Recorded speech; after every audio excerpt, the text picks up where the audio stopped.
Business শুরু করার আগে এই সমস্ত ভুল করলে আপনি নিশ্চিত পস্তাবেন। $৩,৯৯৯ দিয়ে আপনি আপনার বিজনেসের জন্য শুধুমাত্র কি একটি নাম কিনবেন? খুব শখ করে একটা নাম দিয়ে আপনার বিজনেসটা শুরু করলেন, বেশ কিছুদিন বিজনেস করলেন, ফেসবুক থেকে আপনার বিজনেসকে একটি সুন্দর ওয়েবসাইটে নিয়ে যাবেন ভাবছেন, কিন্তু ডোমেইন কিনতে গিয়ে দেখলেন দাম $৩,৯৯৯। কারণ নামটা অলরেডি কেউ নিয়ে বসে আছে। এখন কি করবেন? নাম চেঞ্জ করবেন, নতুন পেজ খুলবেন, নাকি নিজের সাজানো বিজনেস নিজেই নষ্ট করবেন? এর চেয়ে ভালো আপনার বিজনেস শুরু করার আগেই কিছু জিনিস ঠিক করে নিন। চেকলিস্টটা আমি আপনাকে ধরিয়ে দিচ্ছি। Number 1, business name check. প্রথমেই আপনার বিজনেসের নামটা ইউনিক কিনা সেটা চেক করে নিন। গুগলে সার্চ করুন, ফেসবুকে দেখুন, অথবা যে কোনো এআই প্ল্যাটফর্ম দিয়ে ডিপ রিসার্চ করুন। একই নাম যদি 10টা পেজে থাকে তাহলে আপনি ব্র্যান্ড না, আপনি ক্রাউড হয়ে যাবেন। সেকেন্ড হচ্ছে ডোমেইন অ্যাভেলেবিলিটি। ডোমেইন মানে হচ্ছে আপনার অনলাইন অ্যাড্রেস।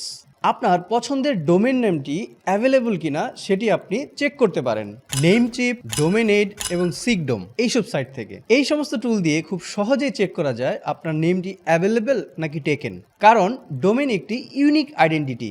একবার যদি কেউ নিয়ে যায় তাহলে আপনি আর পাবেন না। এই লিস্টটা আরও অনেক বড় হবে এবং অনেক ইনফরমেশনও থাকবে, তাই ভিডিওটি সেভ দিয়ে রাখুন। Third, social handle check. শুধুমাত্র ডোমেইন না, Facebook page, Instagram, YouTube, TikTok সব জায়গায় নামটা অ্যাভেলেবল কিনা সেটা চেক করে নিন। এক্ষেত্রে নেম চেকলি, নেম চেক টুল ব্যবহার করতে পারেন। এখানে এক জায়গায় সার্চ দিয়েই সব প্ল্যাটফর্ম চেক করা যায়। Number 4, legal setup. অনেকেই এটা স্কিপ করে, কিন্তু এটা খুবই ইম্পর্টেন্ট। আপনার ব্যবসা যতই ছোট হোক না কেন, বেসিক বিজনেস সেটআপ অবশ্যই ইম্পর্টেন্ট। যেমন trade licence, business name registration, প্রয়োজনে বিন এবং টিন সার্টিফিকেট। আজ ছোট থাকলেও পরে বড় হবে, তখন এই জিনিসগুলো না থাকলে প্রবলেম হবেই। Number 5, clean set up for scale. সবকিছু ক্লিন এবং সেম রাখুন।